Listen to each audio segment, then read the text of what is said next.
Puji Tuhan. Hari ini kita akan belajar tentang ketaatan. Saya ulangi lagi. Hari ini kita akan belajar tentang ketaatan. Kenapa kita harus taat? Kenapa kita harus nurut? Nah, jawaban yang paling gampang. Kenapa kita harus taat? Kenapa kita harus nurut? Jawabannya ini gak enak, tapi jangan marah. Karena kita ini bodoh. Maka itu harus taat. Lagi sekali. Kenapa hidup ini harus taat? Kenapa hidup ini harus nurut? Nah, kata taat atau menurut itu bisa negatif, bisa positif. Nah, kebanyakan kita ini taat kepada hal-hal yang negatif.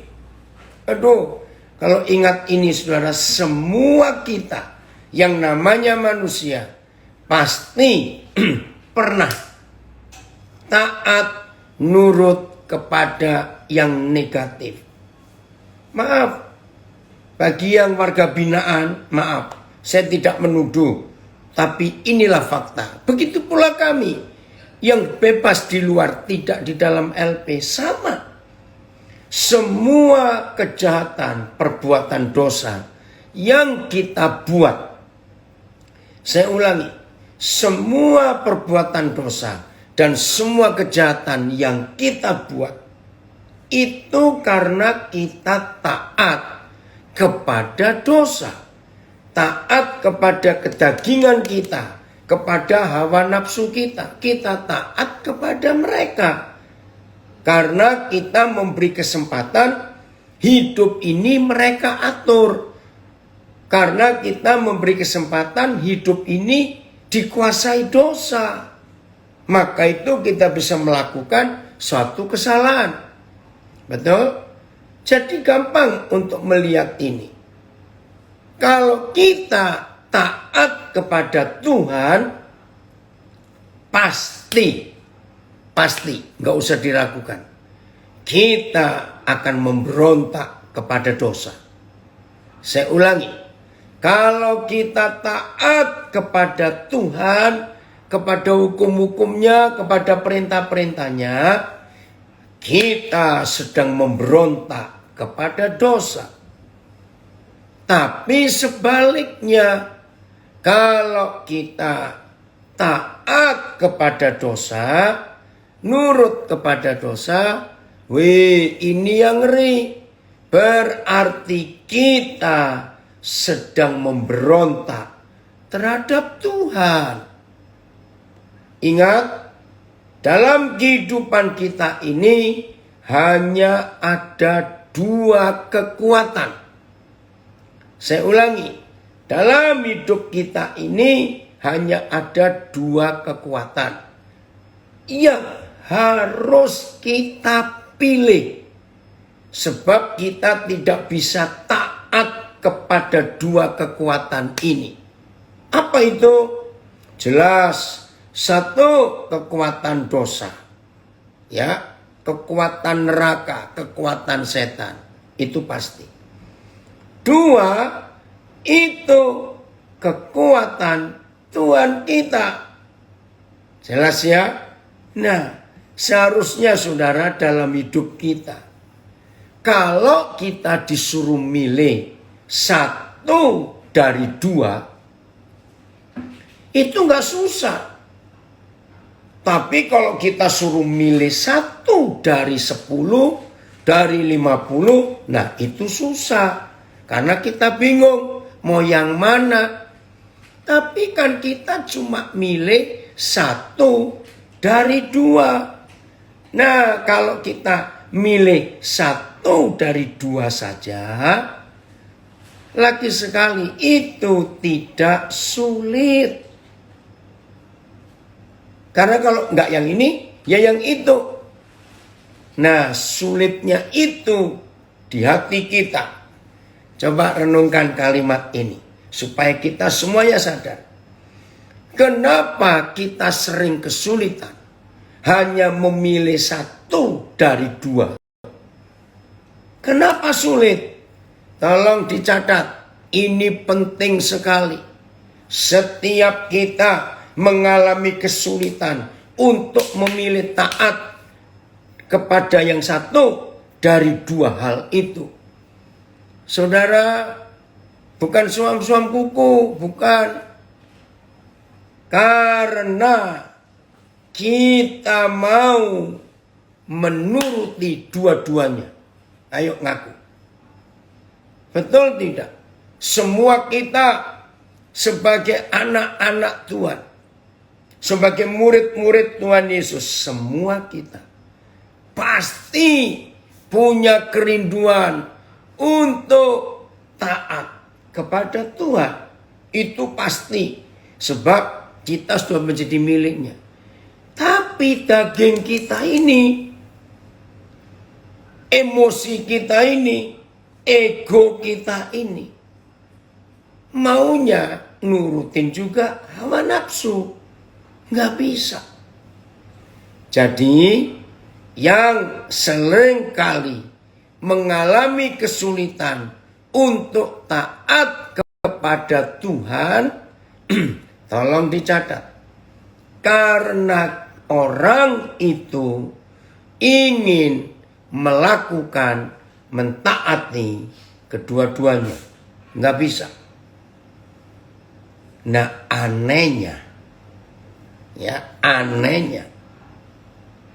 dua kekuatan itu Tuhan Yesus gambarkan. Setannya itu adalah uang. Aneh ya. Kita tidak pernah menemukan ayat lain di Alkitab tentang dua kekuatan ini selain Matius 6 ayat 24. Begini kata Tuhan Yesus. Kamu tidak bisa menghamba, melayani, mengabdi, taat, tunduk kepada dua Tuhan. Dia bilang Tuhan loh saudara. Kok ada dua Tuhan? Ada. Lagi sekali Matius 6, 24. Tuhan Yesus yang berkata. Dan didengar oleh Matius. Lalu Matius tulis sebagai firman Tuhan. Kamu tidak bisa melayani dua Tuhan. Bukan Tuhan. Yang betul kata Tuhan. Sebab Tuhan yang satu menggambarkan dirinya sendiri. Yaitu Tuhan Yesus. Kamu tidak bisa menghamba. Nggak bisa melayani. Nggak bisa mengabdi. Tidak bisa pilih dua Tuhan. Harus satu. Bisa ditayangkan ayatnya. Matius 6, 24. Karena kalau kamu tidak bisa milih, maka hidup ini jadi kacau. Ya, Matius 6, 24. Tak seorang pun dapat mengabdi kepada dua Tuhan. Ya, langsung saya berkata Tuhan, memang ini tentang Tuhan. Karena jika demikian, ia akan membenci yang seorang dan mengasihi yang lain. Atau ia akan setia kepada yang seorang dan tidak mengindahkan yang lain. Kamu tidak dapat mengabdi kepada Tuhan dan Mammon. Saya cari terjemahan lain. Yang AVB. Yang BIS ya. Tidak seorang pun dapat bekerja untuk dua majikan. Nah jelas ya. Jadi majikan itu orang, bukan barang. Tidak seorang pun dapat bekerja untuk dua majikan. Sebab ia akan lebih mengasihi yang satu. Lebih mengasihi majikan yang satu daripada majikan yang lain. Atau ia akan lebih setia kepada majikan yang satu daripada kepada majikan yang lain.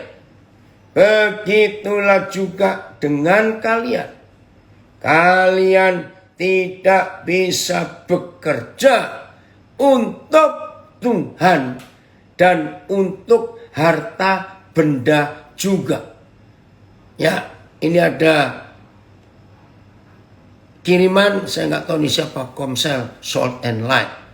Dari bahasa Inggris, terjemahan apa? RNKJV. Maaf, saya nggak tahu. No man can serve two masters. For either he will hate the one and love the others. Ya. Or else he will hold the one and despise. Ya, dia akan pegang yang satu setia atau menyingkirkan, menghilangkan the other. You cannot serve Yahweh and Mammon. Nah, jelas bukan? Nah, saya ulangi lagi. Setiap kali kita mengalami kesulitan untuk taat kepada Tuhan, ya, dengarkan ini. Selama kita mengalami kesulitan untuk taat kepada Tuhan, itu penyebabnya karena kita ingin menyenangkan dua Tuhan itu, two masters itu. Tolong dicatat. Kalau saudara dan saya bisa memberi garis tegas, pemisah yang tegas, milih salah satu, terserah. Sudah mau milih yang mana? Beri garis tegas. Puji Tuhan, Den, kamu sudah sembuh. Ini anak saya kemarin sempat sakit. Jadi kalau saudara dan saya bisa memberi garis tegas, pemisah yang tajam antara Tuhan dengan si setan, maka nggak ada masalah untuk kita taat kepada siapa. Kepada siapa lo terserah. Ini luar biasa. Kalau kita mau mentaati hukum Tuhan itu, pilih. Nah, bagi yang belum pernah tahu, ya, yang baru gabung hari ini, perhatikan Matius 6:24. Ternyata bagi Tuhan Yesus, uang itu bukan bendanya, bukan bentuk kertasnya, bukan bentuk kartu ATM-nya, bukan. Uang ternyata Tuhan bilang seorang. Itu yang saya kaget. A person, not a thing. Bukan benda, tapi pribadi. Maka itu Tuhan Yesus berkata seorang. Wih, ngeri sekali. Nah, berarti kalau uang itu hidup, punya nyawa, punya kekuatan, punya otoritas, punya kuasa, nggak main-main dalam hidup ini. Jadi yang belum tahu supaya hari ini syok. Wah, uang itu, setan itu pribadi, bukan barang uang itu ternyata. Weh, saudara, menyedihkan sekali kalau kita melihat fakta ini. Lagi sekali, kamu tidak bisa mengabdi pada dua Tuhan. Two masters. Tuhan. Nah sekarang, kalau Tuhan Yesus saja berkata uang itu setan, pribadi. Ini buktinya. Orang yang menuhankan uang, orang yang menempatkan diri pada uang, orang itu akan ditaklukkan oleh uang. Jadi jangan lupa uang itu punya kuasa. Saya nggak tahu benar atau tidak, rasanya sih benar. Minggu-minggu terakhir ini manusia di dunia dipusingkan, betul-betul pusing dengan vaksin. Betul tidak? Pusing. Sekarang masing-masing negara di dunia buat peraturan.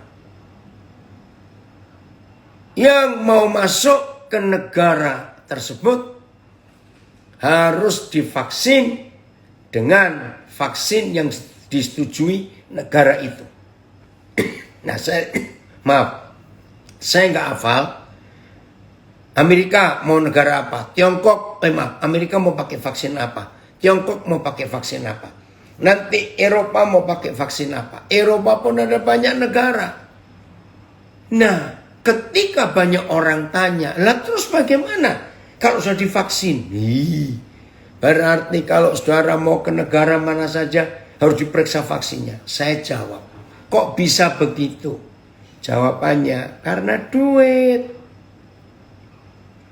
Nah, yang punya pabrik vaksin kan nggak mungkin gratis. Karena penelitiannya aja sudah berapa mungkin triliun. Nah, yang bayar siapa? Ya kita yang mau divaksin itu. Dan makin kesini, makin hari, makin jahat uang itu. Bahkan tidak sedikit hamba-hamba Tuhan yang katanya hamba Tuhan, yang katanya melayani Tuhan, tapi lebih mengutamakan mamon jadi tuannya. Nah, apa bukti kalau ada hamba Tuhan yang mamon, Tuhannya mamon? Yaitu di masa pandemik seperti ini, sampai hati hamba-hamba Tuhan itu nagih perpuluhan jemaatnya. Wih, itu sadis, saudara. Bahkan di masa pandemik ini tidak sedikit hamba Tuhan mengancam jemaat. Kalau kalian tidak memberi perpuluhan, masuk neraka, terkutuk, belalang pelahap. Banyak saya terima laporan itu. Maka itu bersyukur. Yang nggak tahu nggak apa-apa. Yang tahu. Ada cuplikan 2 video saya waktu mengajar soal uang. Itu diviralkan. Nah, ada yang marah. Masuk ke Facebook. Mau cari saya mau gantung pendeta yang khotbah menentang perpuluhan. Wih, luar biasa. Nah, saya berkata kepada banyak teman saya. Berarti ketahuan. Hamba Tuhan yang hamba uang. Bukan Yesus Tuhannya. Tapi uang Tuhan, hamba Tuhan itu pasti marah. Kalau dengar mengajar tentang uang, itu setan, marah. Ngeri ya saudara. Maka itu, ya ini ada, betul ada viral ya di sosial media. Getsemani. Itu tempat Yesus bergumul sampai bercucuran darah, bercampur darah keringatnya. Ini dalam bahasa Inggris, Getsemani. Dengan Getsamani. Ini hampir sama. Getsemani dalam bahasa Inggris, artinya dalam bahasa Indonesia, dapatkan sejumlah uang. Bersyukur ada orang yang berani buat lukisan atau gambar seperti itu. Nah, dari uang ini muncul beberapa aliran. Pornografi, pelacuran. Lihat, selama pandemik ini, ya bersyukur polisi Indonesia hebat. Ngeri enggak? Di dalam masa pandemik ini, berapa kali ketahuan pelacuran anak-anak. Itu jahat, saudara. Anak-anak dijual. Wih, ngeri sekali. Ketangkap bukan? Berapa banyak juga artis-artis jadi mucikari. Ya karena kepepet uang. Bahkan berapa hari yang lalu, viral di sosial media. Karena kepepet uang. Ibu kandung menjual anak gadisnya. Memang kalau saya lihat di foto itu, wih anak gadis ini cantik sekali. Dijual di online. Wih kejam sekali. Ibu kandung, saudara. Tuhan ampuni kami.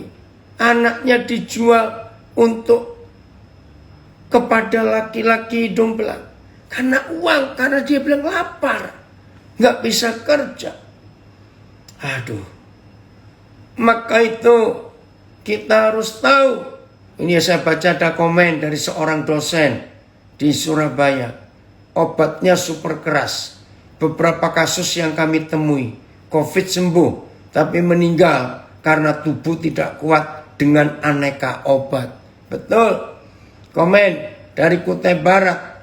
Menurut Injil Matius di dalam bahasa Aram, mamon artinya uang. Cinta akan uang adalah akar segala kejahatan. Nah, saya mau baca kiriman dari Kutai Barat tentang bahasa Inggris The Passion. How could you worship two gods? Bagaimana kamu akan menyembah dua Tuhan at the same time, di saat yang sama? You will have to. Kamu pasti akan membenci yang seorang dan kamu akan mengasihi yang seorang.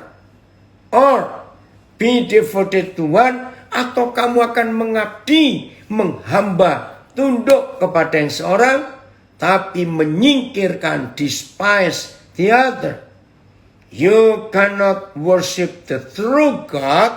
Engkau tidak akan bisa menyembah, melayani Tuhan yang benar, the true God, while ketika kamu, ini bagus terjemahan The Passion, while enslaved to the God of money.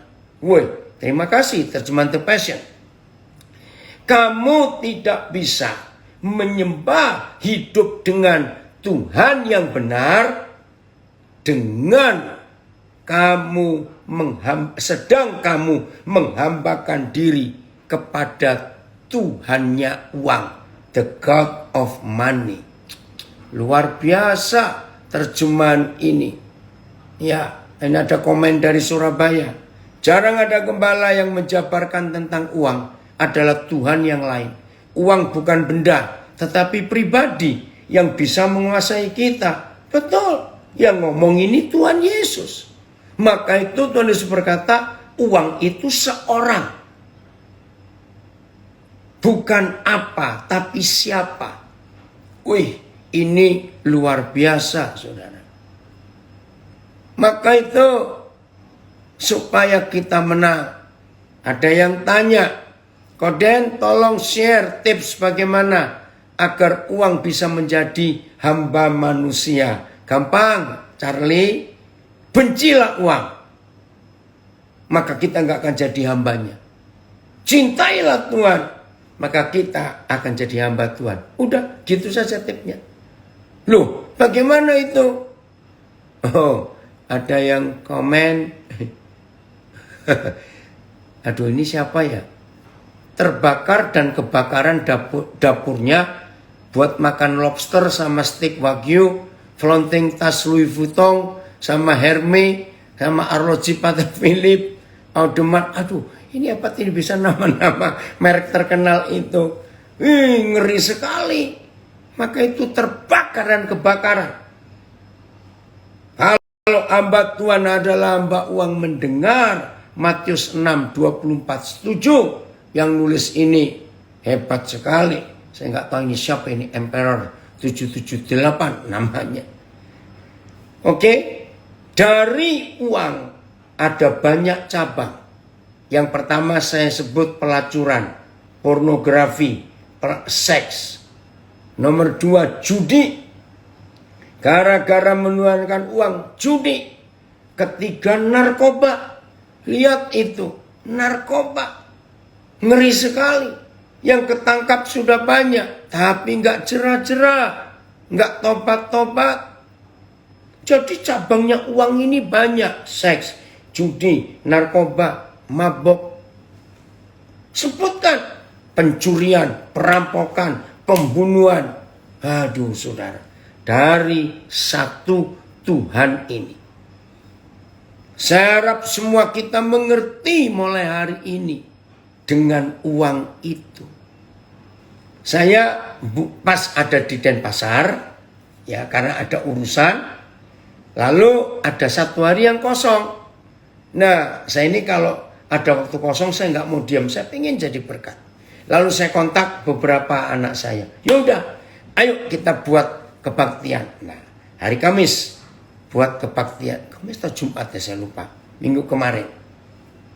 Nah, karena kebaktiannya sore, maka saya harus siapkan makanan. Saya nggak minta kepada panitia atau gereja itu, enggak.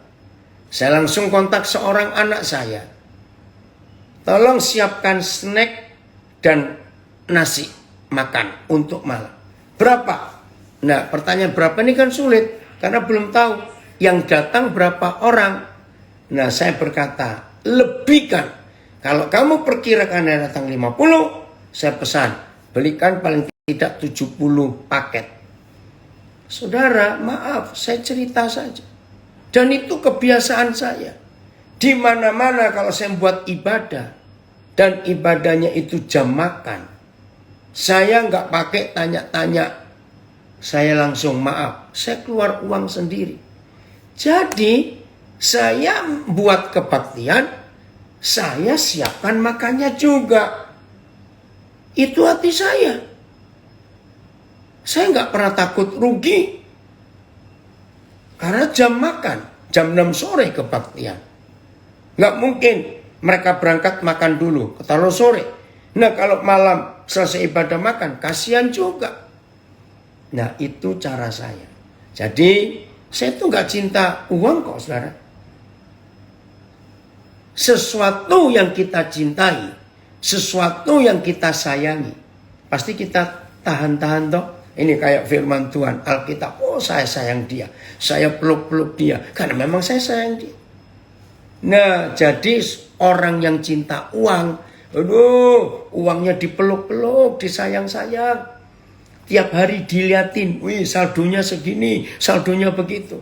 Orang yang cinta uang pasti takut kalau saldonya kurang. Itu pasti takut. Karena dia cinta. Tapi yang gak cinta uang, gak takut untuk berbagi. Ini kebenaran yang luar biasa dalam hidup kita. Maka itu saya ulangi lagi.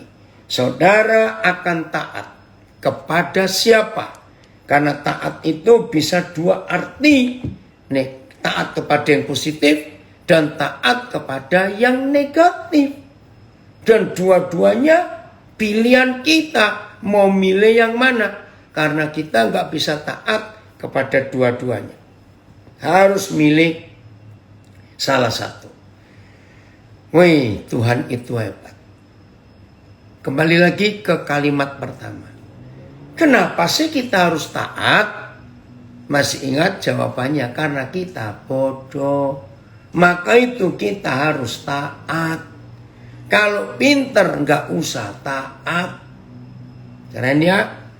Saya akan baca Mazmur 119. Saya suka sekali merenungkan.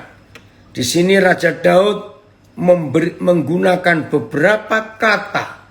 Ayo kita hitung kalau sempat. Tentang firman. Ya. Ada yang komen. Setuju, hidup harus berbagi, ya harus. Ngeri ya, jika hidup sudah diperbudak oleh uang, sangat ngeri sekali. Ya, Mazmur 119 mulai ayat yang mulai 92. Sekiranya Tauratmu tidak menjadi kegemaranku. Tadi pagi saya telepon seorang anak saya. Saya cuma mengingatkan satu. Hati-hati walaupun kamu sibuk. Ya karena kerjanya sibuk.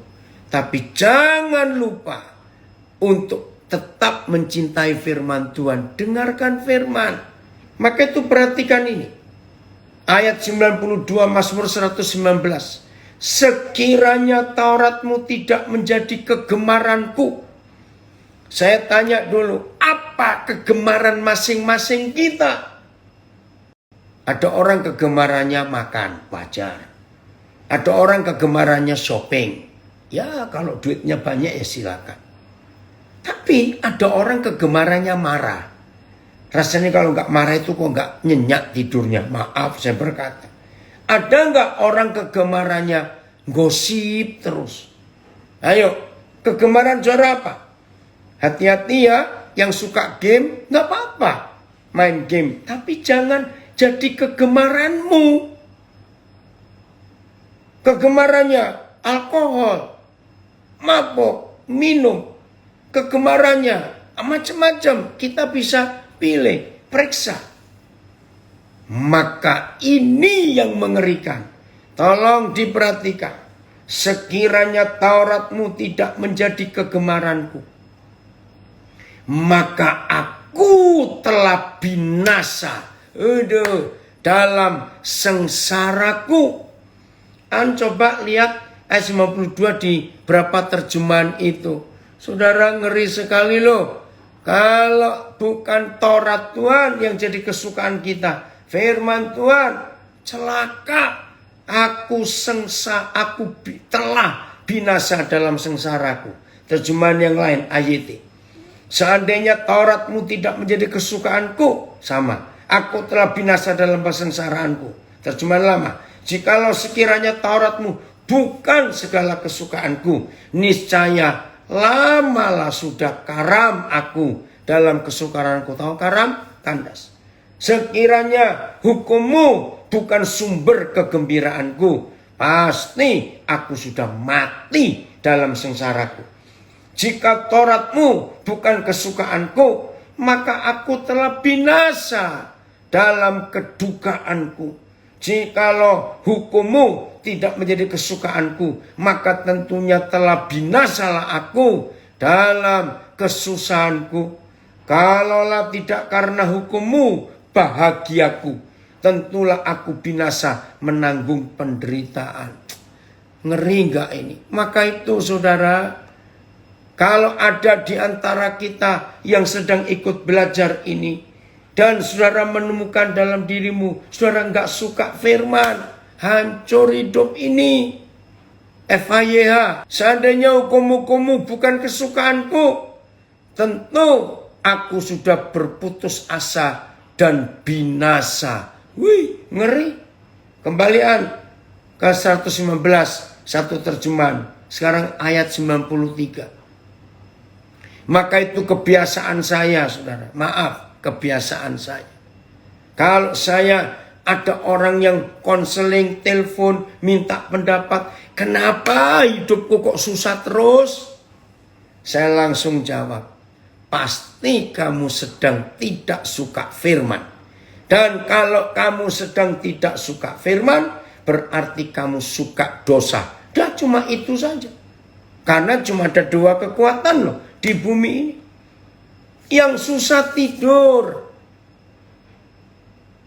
Tapi yang pengen tidur. Ada orang memang senang kalau nggak bisa tidur karena dia merenung. Sehat. Orang kayak begitu itu pasti sehat. Karena tidur itu bukan berapa jamnya, tapi kualitasnya. Nggak apa-apa kalau saudara memang pengen nggak tidur karena merenungkan Tuhan, belajar firman, nggak apa-apa. Tapi jangan nggak bisa tidur karena kepikiranmu, aduh ngeri sekali. Nah bertobat ya. Pokoknya mulai hari ini kalau ada orang hidupnya amburadul, kacau balau, hidupnya miring-miring, hidupnya kok berat terus, yakinkan orang itu kamu sedang tidak suka firman Tuhan. Ayat 93. Untuk selama-lamanya aku tidak melupakan tita-titamu. Sebab dengan mencintai firman itu maksudnya engkau menghidupkan aku. Ini tadi ada yang kirim FHY ayat 93. Sekali-kali aku tidak akan mengesampingkan hukum-hukummu karena engkau telah menggunakannya. Menggunakan hukum-hukum Tuhan untuk memulihkan sukacitaku. Wah, ada tambahan kata bagus. Karena engkau telah menggunakannya untuk memulihkan sukacitaku dan kesehatanku. Terima kasih terjemahan FAYH ini. Maka itu kalau ada yang sering sakit-sakitan, Tuhan gak bilang loh kita gak bisa sakit. Oh itu mengerikan kalau kita gak bisa sakit. Tapi kalau sakit-sakitan Tuhan gak suka. Nah hanya dengan mengasihi hukum-hukum Tuhan. Ayat 94. Aku kepunyaanmu. Oh saya suka kalimat ini. Aku ini kepunyaan Tuhan. Selamatkanlah aku, sebab aku mencari tita-titamu. Oh, terima kasih Papa. Aman ya? Kalau hidup saudara dan hidup saya itu dimiliki oleh Tuhan, kepunyaan Tuhan, maka kita ini akan selamat. Puji Tuhan, betul. Wow, luar biasa. Anak saya dari Blitar ini betul, Troy. Mencintai firman itu hebat. Amin. Sinta, Ivan, ayo percaya dengan firman. Larry dipulihkan. Ayat 55. Ini ancaman. Saya percaya semua kita sering hadapi ancaman. Orang-orang fasik menantikan aku untuk membinasakan aku. Betul ya? Oh, ini Yesaya 94. Selamatkan aku milikmu. Selamatkanlah aku, karena aku telah berusaha untuk hidup menurut kehendak-Mu. Terima kasih Bapak. Nah, lihat ayat 95. Saya percaya yang namanya manusia pasti pernah menghadapi ancaman. Nah, ini ancaman dalam hidup kita. Ketika orang-orang fasik menantikan kebinasaan kita. Orang-orang fasik menantikan aku untuk membinasakan aku. Ini mengerikan sekali. Tetapi aku hendak memperhatikan peringatan-peringatanmu. Walaupun diancam. Nggak apa-apa, tetap. Saya cerita ya, kira-kira 2 minggu yang lalu saya diancam. Gara-gara ada yang nggak suka khotbah saya tentang perpuluhan. Saya mau dicari, mau digantung. Saya nggak tahu itu anak-anak saya yang kirim. Dari salah satu Facebook. Saya nggak takut. Saya tetap akan memperhatikan perintah-perintahnya. FIYH. Orang-orang jahat bersembunyi di sepanjang jalan untuk membunuh aku. Ini terjemahan FIYH. Pasti ada di antara kita yang diancam, dibenci oleh orang-orang tertentu. Namun aku, nah ini terjemahan FIYH. Namun aku memusatkan pikiranku pada janji-janjimu. Keren ya? Walaupun di sepanjang jalan hidup kita, orang jahat bersembunyi untuk mencari jalan membunuh kita. Tapi biarlah sikap hidup kita memusatkan pikiran kepada janji-janjimu. 96. Aku melihat batas-batas kesempurnaan. Artinya terlalu luas untuk dimengerti. Tapi perintahmu luas sekali. Coba carikan ayat 96 berapa terjemahan yang lain. Bagus, tolong FIYH ayat 96. Aku telah melihat batas dari segala kesempurnaan. Tetapi perintahmu itu sangat luas. Amin. Maka akan segala perkara yang sempurna telah kulihat kesudahannya. Oh, jadi maksudnya batas kesempurnaan itu habis. Tetapi hukummu itu amat luas adanya. Kulihat bahwa yang sempurna pun terbatas. Amin, saya setuju. Hanya perintahmu lah yang sempurna. Aku telah menyaksikan akhir segala sesuatu yang sempurna. Banyak. Perintahmu luas sekali. Telah kulihat keterbatasan dari segala yang sempurna. Tetapi perintahmu sangatlah luas. Haleluya, terima kasih Papa. Aku telah melihat kemuncak. Ya, klimaks segala kesempurnaan. Tetapi perintahmu maha luas. Luar biasa ini. Mana tadi yang FIYH 96. Bagus, FIYH 96. Oh ini dia, ada. Ya saya baca. Tidak ada sesuatu pun yang sempurna kecuali firman-Mu. Haleluya. 97. Betapa ku cintai Taurat-Mu. Aku merenungkan sepanjang hari. Oke, ini ada terjemahan The Message. Makasih Ojun. Ini guru kami dari Napire. I see the limits to everything human. Hebat. Aku sudah melihat keterbatasan manusia.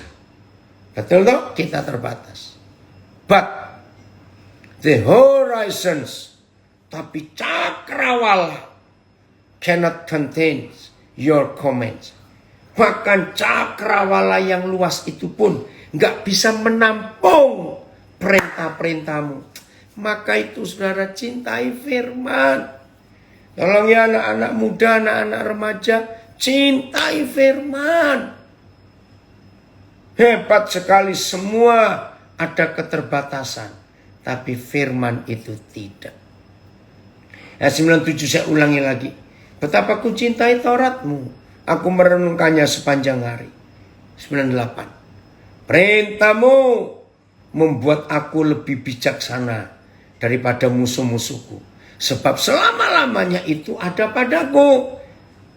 Tolongan, terjemahan lain, ayat 98. Oh, FHYH, ayat 97, saya baca dulu ya.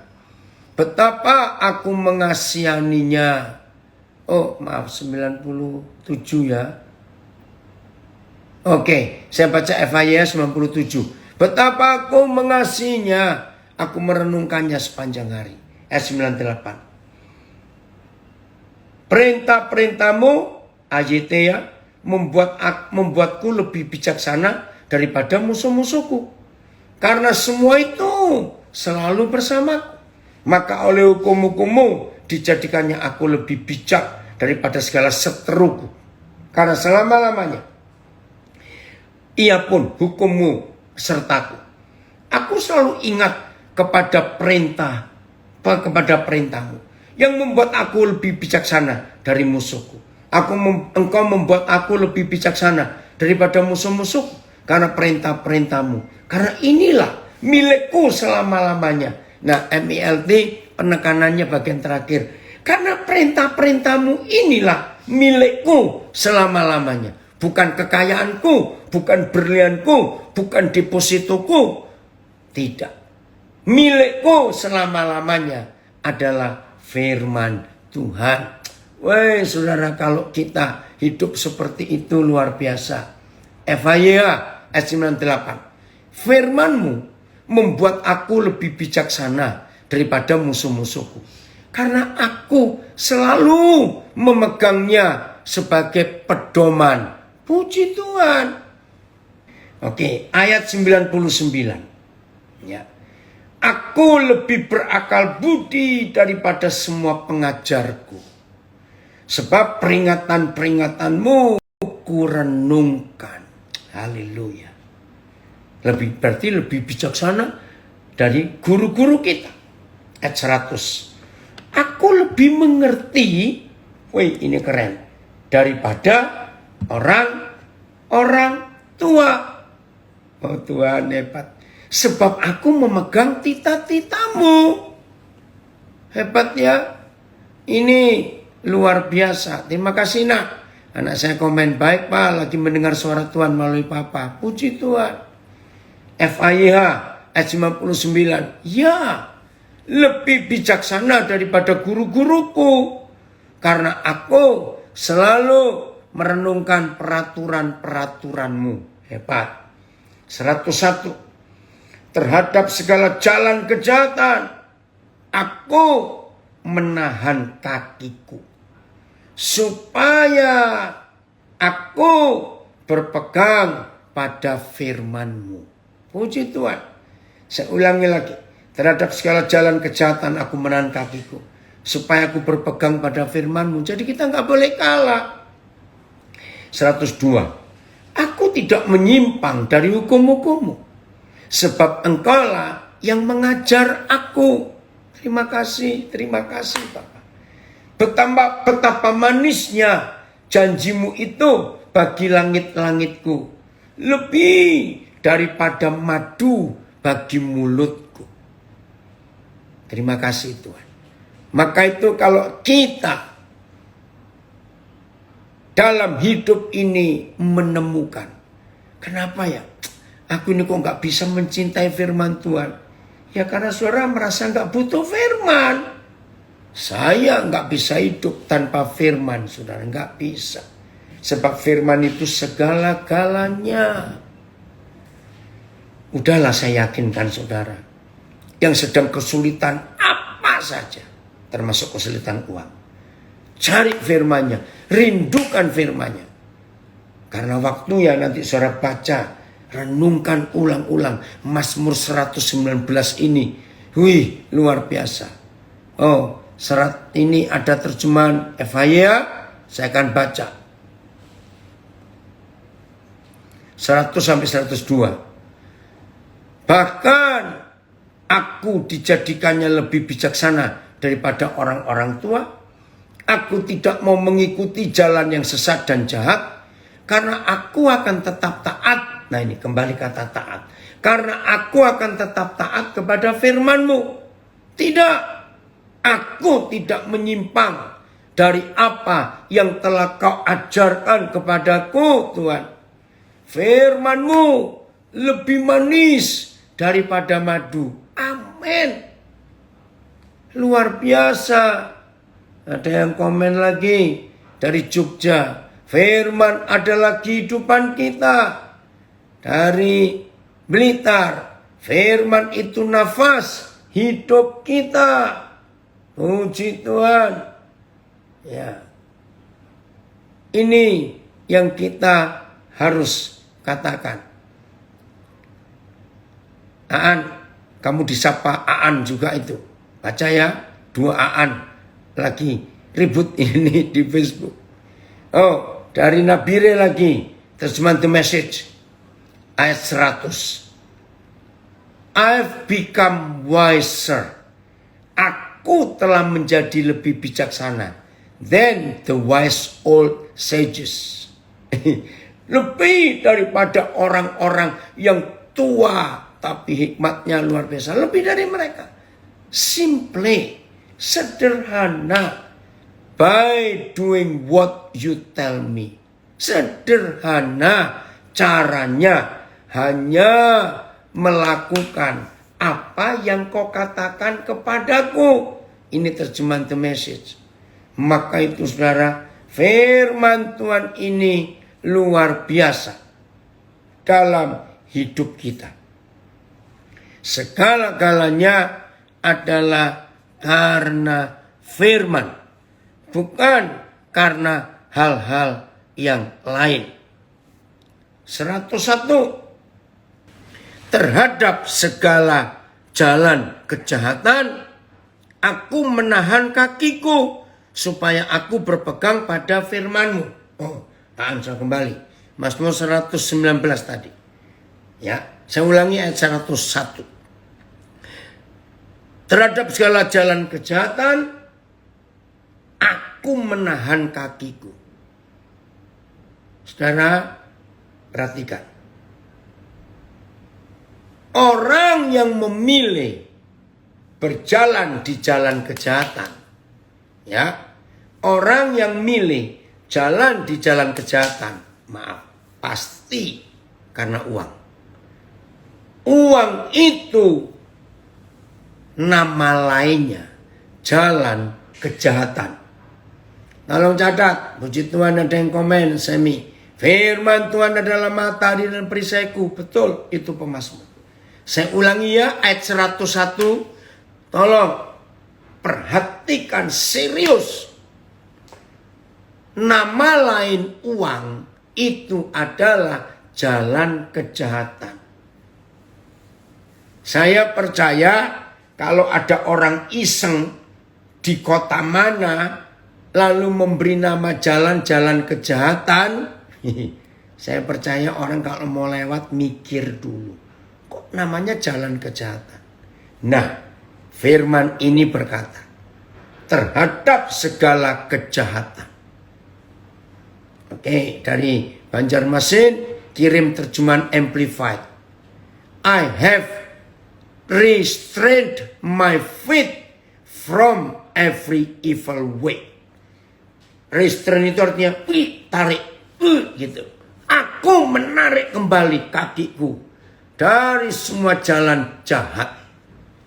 That I may keep your word. Supaya aku bisa pegang simpan firman-Mu. Ngerti nggak sekarang saudara? Nah, semua jalan kejahatan itu pasti sumbernya karena cinta uang.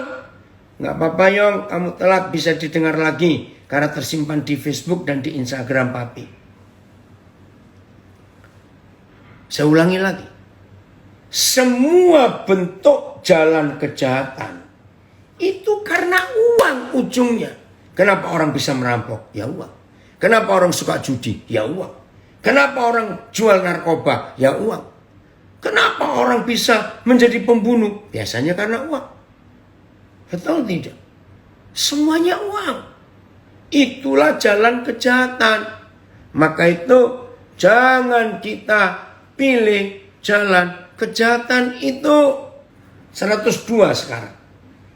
Aku tidak menyimpang dari hukum-hukum-Mu, sebab Engkaulah yang mengajar aku. Aduh, ini luar biasa. Nggak menyimpang, tetap jalan di jalan Tuhan. Jadi ngerti ya saudara? Maka itu hari ini tema kita, belajar untuk selalu taat pada Tuhan. Harus, karena kita ini bodoh. Nurutlah. 103. Betapa manisnya janjimu itu bagi langit-langitku, diulang lagi sama. Lebih daripada madu bagi mulutku. 104. Aku beroleh pengertian dari tita-titamu. Itulah sebabnya aku benci segala jalan dusta. Hebat ya Tuhan kita. Menayangkan dari 1 Timotius 6 ayat 10. For the love of money is a root of all sorts of evil. Lebih jelas. Cinta akan uang itu akar segala jenis kejahatan setan. And some, dan beberapa orang, by longing for it, ketika ada orang-orang rakus merindukan uang itu, kekayaan itu, have wandered away from faith, dan sudah meninggalkan jauh dari jalan iman dan memutilasi. Ini saya suka pakai terjemahan ini. Memutilasi dirinya sendiri dengan penuh and pierce themselves at many griefs. Sudah memutilasi dirinya sendiri. Akhirnya orang yang cinta uang itu penuh dengan penderitaan. Waduh, ngeri sekali. Thank you Dik for that. Jelas ya, maka itu kita harus yakin betul-betul akan firman Tuhan ini. 104 ya. Nah sekarang 105. Oh terima kasih Papa. 105. Firman-Mu itu pelita bagi kakiku dan terang bagi jalanku. Maka itu saudara, kalau kita mau taat kepada Tuhan, ingat tadi saya katakan, taat itu ada dua arah, yang negatif atau yang positif. Terserah kita mau pilih taat kepada siapa. Taat kepada Tuhan berarti kita melawan dan memberontak kepada dosa dan setan. Haleluya kalau itu. Tapi sebaliknya, taat kepada dosa, nurut setan, saudara dan saya menjadi pemberontak, menjadi pelawan Tuhan. Maka itu jangan terjadi. Oke, terjemahan Evaya saya baca sebelum kita akhiri. Hanya peraturan-peraturan-Mu sajalah yang dapat memberi aku kebijaksanaan serta pengertian. Karena itu tidak heran kalau aku membenci setiap ajaran yang palsu. Firman-Mu adalah lampu yang menerangi jalanku supaya aku jangan jatuh. Nah, saya akan terangkan dalam tradisi Yahudi. Ya, kenapa ada tulisan firman-Mu pelita bagi kakiku dan terang suluh bagi jalanku. Begini tradisi mereka di beberapa abad yang lalu. Kalau mereka jalan malam dan beban mereka cukup banyak, di kepala ada barang, di pundak ada barang, di tangan kiri bawa barang juga, maka kebiasaan orang Yahudi zaman itu mengikatkan pelita. Pelita itu kan kecil, ya, dari minyak itu. Nah, pelita itu diikat di jempol kaki. Coba bayangkan sebentar. Pelita itu diikat di jempol kaki. Karena tangannya nggak bisa bawa obor, nggak bisa bawa senter istilah sekarang. Karena penuh beban, penuh barang yang dibawa. Nah, itulah firman, pelita bagi kakiku. Artinya, setiap kali saudara dan saya mengangkat satu langkah untuk taat, maka firman itu menerangi sepotong area itu. Bisa bayangkan ya? Nah, maka itu kalau hidup tidak ngurut Tuhan, tidak jalan mengikuti Tuhan, kita nggak akan sampai. Kalau kita stop karena takut, aduh gelap, ini bagaimana? Nggak usah takut. Jalan terus, jalan terus. Nah, yang kedua, terang bagi jalanku. Jadi jalan malam, lalu bawa obor, bawa suluh, ya, atau bawa lampu yang lebih gede. Dulu waktu saya pelayanan pertama kali ke Minahasa tahun 74, karena belum ada banyak mobil, kalau pulang malam nggak ada mobil, jalan kaki.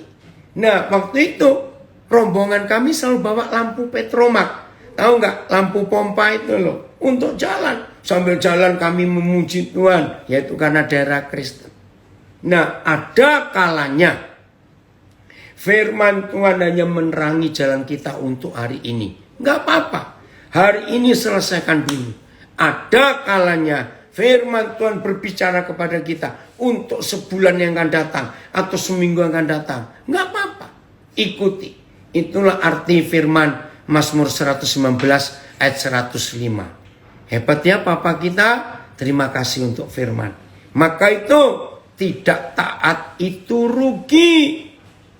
Betul Senta, pengertian pelita itu. Maka itu kalau saudara nggak tahu besok itu mau bagaimana, minggu depan mau bagaimana, jangan panik. Jadikan firman itu pelita untuk hari ini dulu. Ya, untuk hari ini. Oke, Pak Yogo selamat bertugas. Karena ini hari Senin, hari baru untuk 1 minggu. Nah, kalau hidup seperti ini, kita bahagia sekali. Hidup ini pasti aman. Jadi cintai firman Tuhan lebih daripada apapun juga. Betul, Papa kita di surga hebat. Hebat sekali. Tuhan Yesus memberkati kita semua.